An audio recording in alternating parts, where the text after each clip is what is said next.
Hi hello வணக்கம். நான் உங்கள் ஷாஜிதா. நான் இந்த படத்தில் வெண்முகில்னு எஸ்பி கேரக்டர் மனைவியாக நடிச்சிருக்கேன்.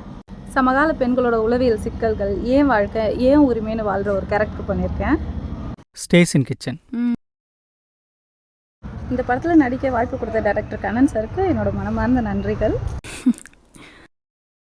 If anything happens in bedroom, stays in bedroom. Director Kannan sir எல்லா கேரக்டரையும் ரொம்ப அழகாக செதுக்கியிருக்காருன்னு தான் சொல்லணும். அவ்வளோ அழகான கேரக்டர்ஸ் எல்லாருக்குமே. அவங்க எல்லாருமே நான் ஷூட்டிங் ஸ்பாட்டில் பார்க்கும் போது அப்படியே டோட்டல் சேஞ்சு. அதுக்கப்புறம் அவங்க மேக்கப் கலைச்சிட்டு வரும்போது அப்படியே வேறு மாதிரி இருக்காங்க. ஒரு கேரக்டரும் அவ்வளோ அழகாக, அவ்வளோ சொல்ல வார்த்தையே இல்லை. நீங்களும் படம் பார்த்தீங்கன்னா உங்களுக்கே அது புரியும் நான் நினைக்கிறேன். உன்னைய பேச சொன்னா என்னைய பேச சொல்கிறேன். எல்லாரும் ரொம்ப அழகாக, ரொம்ப அழகாக அந்த கதைக்கு உயிர் கொடுத்து ரொம்ப நல்லா நடிச்சிருக்காங்க. நானும் இதில் நடிச்சிருக்கேன். உங்களுடைய எல்லாருடைய சப்போர்ட்டும் எங்களுக்கு கண்டிப்பாக தேவை. Thank you so much to all.